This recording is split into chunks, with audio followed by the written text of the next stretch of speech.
Amerika Serikat kembali meningkatkan kehadiran militernya di kawasan Karibia dekat Venezuela.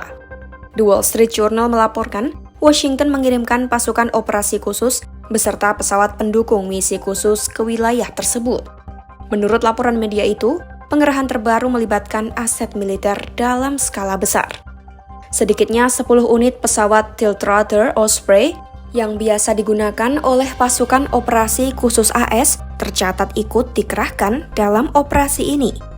Melalui media sosial X Komando Selatan AS, pada Senin 22 Desember 2025, mereka mengunggah dokumentasi yang menunjukkan momen seorang prajurit mengerahkan pesawat Osprey saat melakukan pendaratan di atas kapal serbu amfibi di Laut Karibia.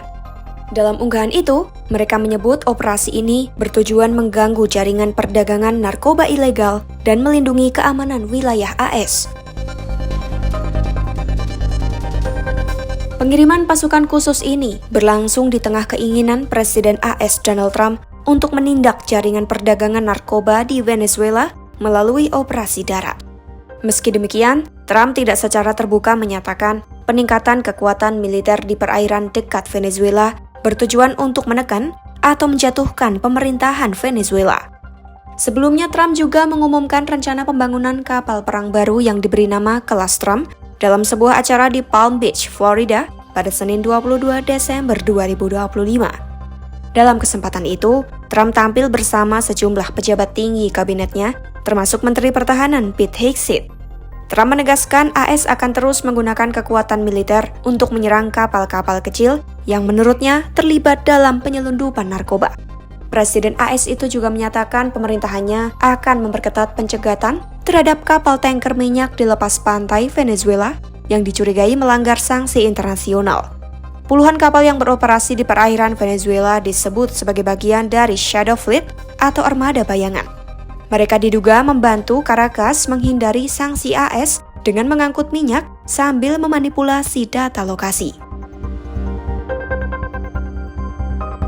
Pemerintahan Trump diketahui berulang kali menuding Presiden Venezuela Nicolas Maduro mengendalikan kartel narkoba Cartel de los Soles, sebuah jaringan perdagangan narkoba yang diduga melibatkan pejabat tinggi sipil dan militer Venezuela. Selama beberapa bulan terakhir, AS juga telah melakukan sejumlah operasi militer di sekitar wilayah Venezuela dengan alasan menargetkan kapal-kapal penyelundup narkoba. Tindakan ini menuai kecaman dari Maduro serta sejumlah pemimpin negara di kawasan yang menilainya sebagai langkah ilegal. Maduro menuding AS berusaha menggulingkan pemerintahannya dan menyatakan Venezuela siap melakukan perang gerilya jika diserang. Namun, Gedung Putih dan Pentagon dinilai kerap menghindari pernyataan tegas terkait kemungkinan pecahnya perang terbuka dengan Venezuela, meskipun laporan menyebutkan jumlah korban tewas telah melampaui 100 orang.